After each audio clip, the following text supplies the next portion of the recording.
I was a new student to Southern Lehigh High School in Pennsylvania. Going into my junior year of high school, not knowing anyone was really rough. Everyone obviously had their friend group sorted out by then. The worst part was lunchtime, though. My school wouldn't let juniors leave for lunch, only seniors, so I had to eat in the cafeteria. I was dreading it because I knew I'd have no one to sit with, and I didn't want to force myself into a random table. When lunchtime finally came, however, I walked into the cafeteria with my tray of food looking for a place to sit. Every single table was taken. I didn't even have the option of sitting alone. But there was one table in the corner of the cafeteria with only 2 kids sitting at it. That was the least intimidating spot to sit, so I walked over and asked if I could sit there. They both looked at each other, and one of them said yeah. I noticed upon sitting down that the 2 were identical twins. They looked like they were partially of Hispanic heritage, but they didn't have accents. They honestly seemed alright. They introduced themselves as Antonio and Bruno, and they had a conversation with me. They invited me to hang out with them after school, and honestly I figured why not? I had to start off somewhere as far as making friends.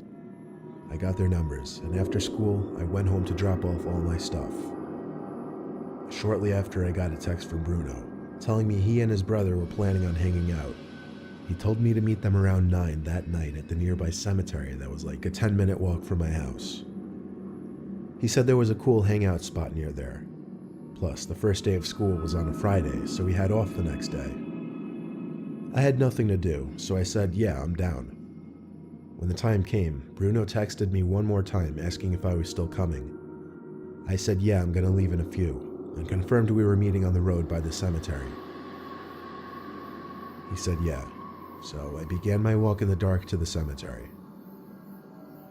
The longer I walked, the more I thought about my whole move and being the new kid in high school, and thinking about the fact that I was literally walking to a cemetery at night to hang out with 2 kids I just met. But anyway, I got to the little road next to the cemetery and asked Bruno where they were.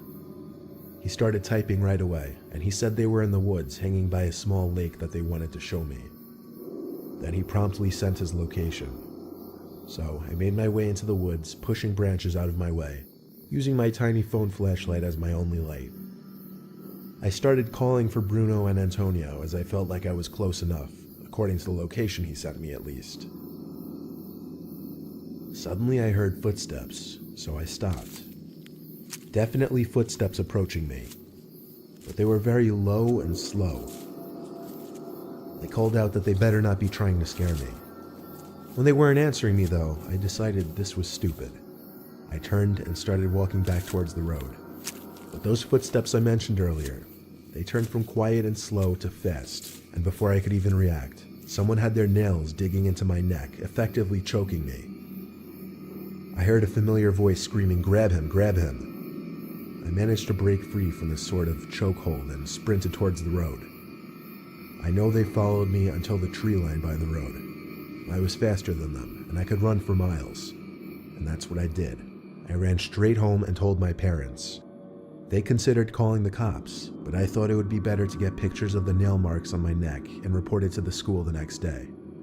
That's what we did, and with the help of the text that I got from Bruno, I was able to get the 2 students expelled.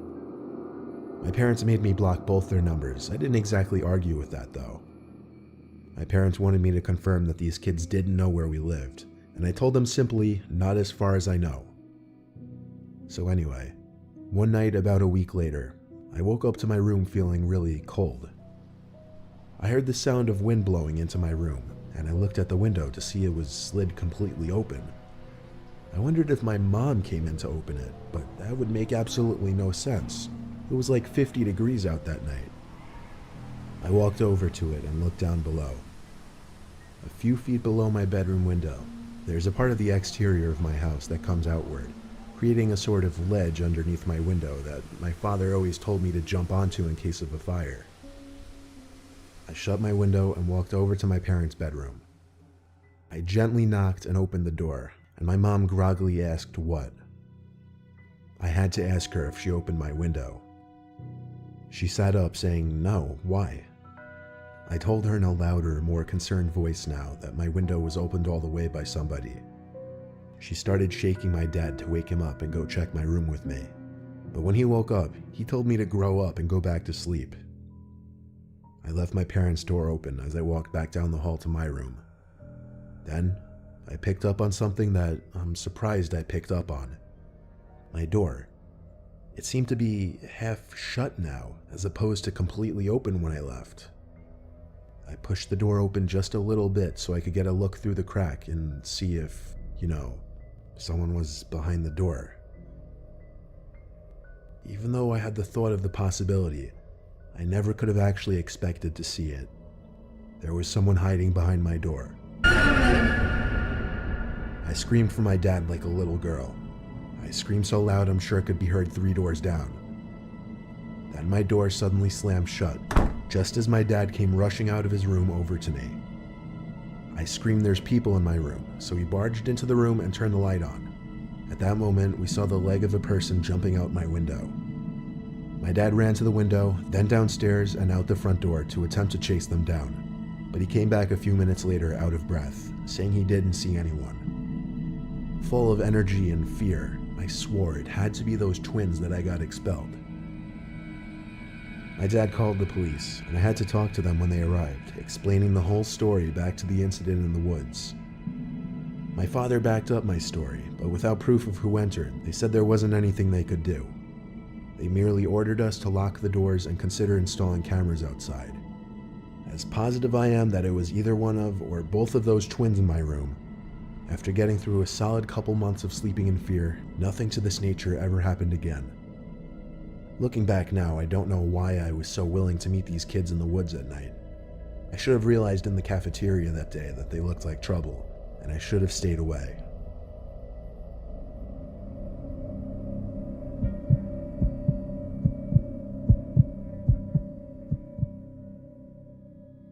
Freshman year of high school, 2007. Gym class, last period. We had a substitute gym teacher on one of the stormiest days of the year. He was an older man, not a senior citizen, but gray, maybe 55 to 60. He took attendance, and when he passed me, he did a double take at me, which I found a bit uncomfortable. Not to float my own boat, but I always understood I looked older and really good for a freshman in high school. The sub told us to get into our volleyball teams, and he disappeared into the hall by the locker rooms for a while. 40 minutes went by and the period was over. It was time for us to get changed and go home. I got into the locker room, but for some reason, my locker wasn't opening. I tried my usual combination over and over and over. It wouldn't click open though. I had to go to the sub and let him know to ask for my combination again. I figured maybe the combo just slipped from my mind for some reason. The sub told me to give him a few minutes and he'd get the list of locker combos. I waited outside the office, and out he finally came with a book in his hands, open to a specific page. He walked into the girls' locker room with me, which I didn't expect him to do. The locker room was basically empty now, with one girl finishing up changing. We walked over to my locker and tried the combination written down on the paper. It didn't work no matter how many times he tried it. Each time he tried it and failed, he would look at me and laugh. I would force myself to laugh along to be polite, but it started getting weird. He put his hand on my shoulder as he said, "We'll figure this out." He tried the combination again, with his hand still on my shoulder. When it didn't work again, I felt his hand slowly started inching down from my shoulder to my lower back. I pushed myself away and grabbed my bag, saying, "It's okay, I'm late for my bus." He tried a combo in the locker one more time, and it opened. He smiled and walked away. I waited till I heard the locker room door shut. Then I proceeded to getting changed quickly, when suddenly the room went dark. I finished pulling up my pants and shut my locker in the dark.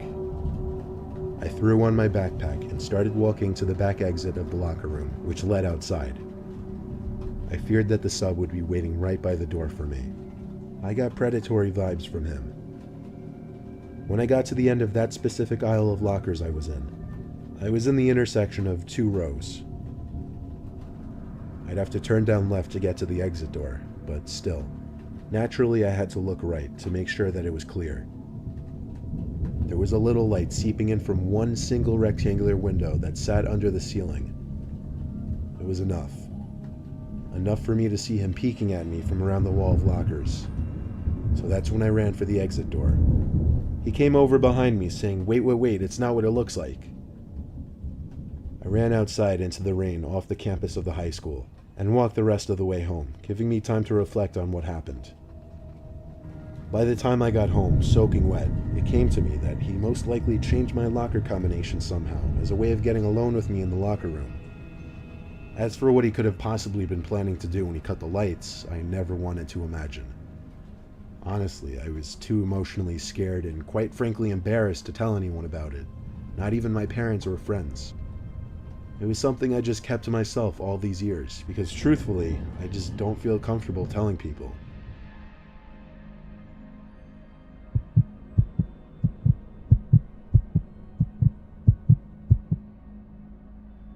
When I was in high school, I was in the band. At my school, band was basically an easy A. It was either that, orchestra, or chorus, so I went with band. Anyhow, our band teacher, Mr. Nicholson, had the grading system set up so that as long as you attended class and went to your weekly lessons, you got an A. Sadly, towards the end of one quarter, I was missing 2 lessons, and because of that, my grade was a B. I went to him after class to ask if I could make up the lessons, and even though he seemed reluctant, he said he would let me come in during a lunch period and practice in one of the downstairs storage rooms to get credit for a lesson. I was more than happy with that, because realistically, I would probably just play games on my phone anyway instead of actually practicing. I arrived to the music room during my lunch period the next day, so I took my saxophone and headed down the stairs outside the music room towards the basement area for the music department. It was always kind of creepy down there because absolutely no one besides the music teachers would go down there usually, and the lights were kind of shitty. I'd only been down there a couple times before that day. But anyway, I walked down the hallway, and on either side were a bunch of doors that led into small, maybe 7 by 7 feet rooms. All of these rooms were used for storing things like chairs, music stands, spare instruments, Christmas decorations, and whatever. I stepped into one of the rooms and shut the door. I set up my music on one of the stands in the room just in case Mr. Nicholson were to come down to check on me. But really, I didn't plan on actually playing. I started playing games on my phone and then flick. Darkness. Like, as dark as it could get. Minus my phone screen. I looked over to the light switch to the room just instinctively and flicked it up and down a few times, but that did nothing. I stumbled as I got up from the seat to open the door, to more darkness. I held my phone out in front of me to light up this little hallway, even if it was just barely. I think I had like an iPhone 3 or something, and those old ones didn't have flashlights. But anyway, that little light from my phone was enough to see one of the doors open near the end of the hall, and I heard something being dragged in that room, like one of the big plastic containers. There was also manic breathing, followed by animal-like grunting. Then I saw a big plastic container being pushed out of that room into the hallway. As I saw this, I turned off my phone screen and went back into the room I was just in. I shut the door so quietly. I don't know what exactly I was thinking in that moment that I decided to hide, but I think the strange sounds I was hearing from this person, mixed with the random blackout, made me wary of staying in that hallway. Whoever that was blocking the stairs though. Of course, I got no reception down in that little basement area. All I felt comfortable doing was sitting in that room and waiting for the lights to hopefully turn back on. But the lights seemed like they were never going to turn back on. So I decided I would try and get back upstairs again. I quietly opened the door with my phone in front of me for light. Then I stepped into the hall. I inched up a little closer to the stairs, then I heard something again. I quickly crept into the next closest room with the door open and shut it. I still didn't know what I was hiding from. Could it have been a staff member or janitor? At that point, the only reason I had of thinking it wasn't was because they only appeared down there after the lights turned off. I stood in that room in complete darkness, only listening and waiting for another sound from outside. But you know how when you're in a room with someone, even if you don't necessarily hear them, you can kind of just sense their presence?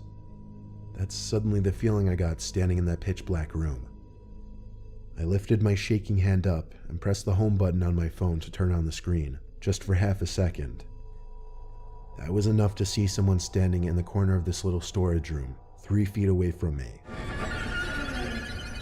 I pretended I didn't see anything, but it was too late. Shh, is what I heard, breaking the silence. Then, a hand patted my shoulder twice and started squeezing it. I basically dove for the doorknob, struggling to find it at first, but pulling the door open when I did. The man in the room with me tried pushing the door shut after I opened it, but I was already out. I ran up the stairs and out the door to the main level of the music hall, where the lights were still on. I ran to Mr. Nicholson to tell him, out of breath. He called security to check the basement section of the music hall, but security came back upstairs and said besides a bunch of music equipment moved around, there wasn't anyone down there. The rest of the period, Mr. Nicholson canceled his flute lesson, and I sat there in the room with him and 5 flute players, explaining the whole story in detail. Without cameras in the music hall, there was no way of catching whoever went down there and killed the power for the basement. It seemed that he was trying to steal expensive music equipment. That, or God knows what else. The next day, I was called into the dean's office to give my story of what happened, and the rest is history.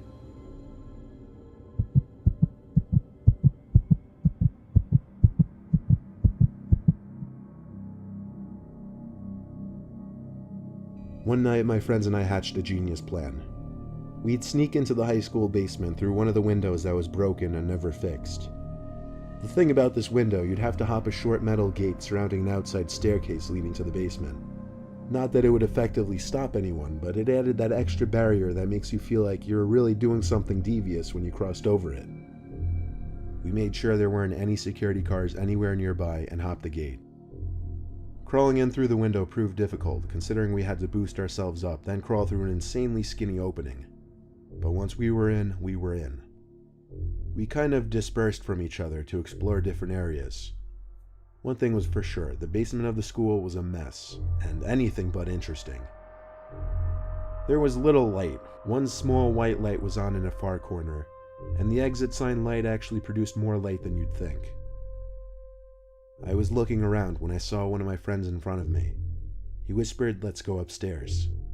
So I followed him upstairs, and he opened the door up to the main hallway of the school. Everything was dark. I always thought there were at least some lights left on in the school at night. But no, not a single light was on. And all that really stood out as far as the eye could see were the various exit signs glowing red. I followed my friend down the hall and remembered saying, "Dude, this is really creepy." And he replied back, "Shh." But I realized he was right. Who knew if somebody else could be in the building besides my friends and I? Little did I know just yet. I followed my friend to the bathroom, and he went into one of the stalls. I whispered, "Hurry up." I waited for a while. Then my phone started to ring. I picked up, and it was one of my friends, Chris. He asked, "Where the hell did you go?" I said I'm upstairs with either Roland or Brandon. He said, "What do you mean? They're with me." And right after, both Brendan and Roland said hi, apparently on speakerphone. I stuttered the word "I" and stopped, trying to think straight.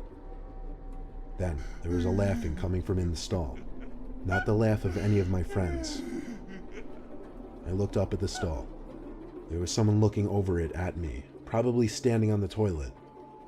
I screamed "holy shit" over and over into the phone as I left the bathroom. Shortly after I was out, I heard the stall door slam shut. I tried to run back to the basement in the dark, but it wasn't too easy to find in the dark. Luckily, I managed to find it, so I started to scream their names as I ran down the stairs. I screamed, "Go, go," when they answered, and we one by one jumped off some kind of bucket onto the window ledge and crawled back outside. I was the first one out though, afraid that person from the bathroom was following. When we were all outside, I explained to them, out of breath, while also laughing now that I felt safe with all of them next to me.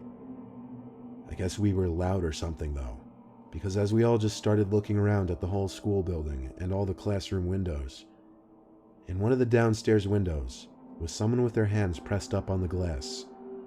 We could only see maybe half their face. I said that's gotta be him, as Roland ushered us to get the hell out of there. We ran until we were off the premises of the school, and that was that. We came up with a lot of possible explanations, but none of them really made sense. Obviously, we never did anything like that again, though.